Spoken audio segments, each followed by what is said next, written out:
Now we are going to discuss about time dependent wave equation. So in solids, electrons will be moving in the form of a wave under the external force.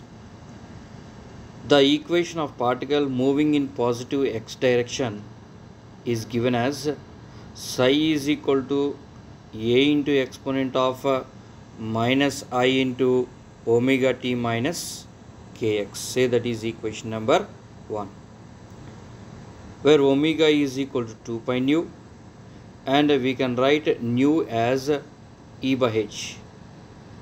By Planck's we know that E is equal to h nu, therefore nu is equal to EH. So therefore we can write omega as omega is equal to 2 pi into E by h, and k is equal to 2 pi by lambda.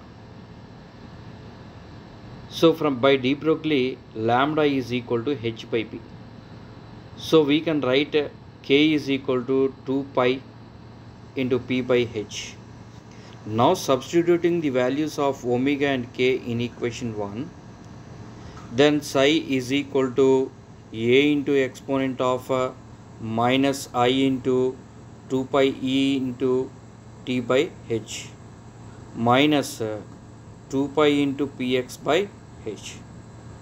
So therefore psi is equal to a into exponent of minus 2 pi by h into et minus px.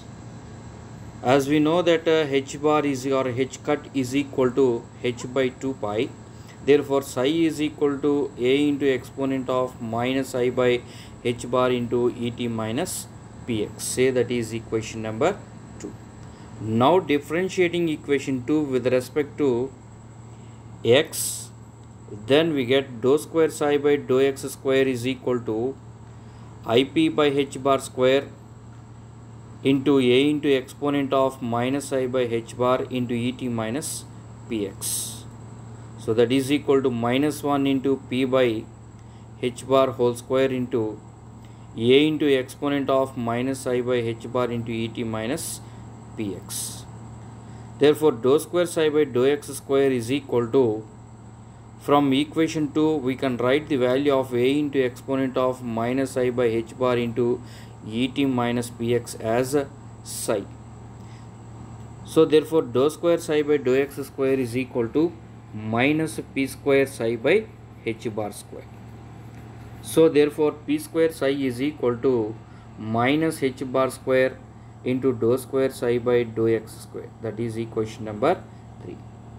Now differentiating equation 2 with respect to t, we get dou psi by dou t is equal to minus IE by h bar into a into exponent of minus I by h bar into et minus px. As we know that a into exponent of minus I by h bar into et minus px is equal to psi from equation 2. So therefore we can write dou psi by dou t is equal to minus I into e psi by h bar. So therefore e psi is equal to minus I by h bar into dou psi by dou t. Now dividing and multiplying RH of the equation with I, we get E psi is equal to IH bar into dou psi by dou t. That is equation number 4. Now the total energy of the particle is the sum of kinetic energy and potential energy. Therefore T is equal to Ke plus P. Therefore E is equal to kinetic energy is half mv square and the potential energy is V of x comma t. We can write the kinetic energy as E is equal to P square by 2m plus V of x comma t. Now multiplying the above equation by psi, we get E psi is equal to P square psi by 2m plus V of x comma t into psi. That is equation number 5. Now substituting 3 and 4 in equation 5, we get I h bar into dou psi by dou t is equal to minus h bar square by 2m into dou square psi by dou x square plus V of x comma t into psi. This is the equation for one-dimensional Schrodinger time-dependent wave equation. Thank you.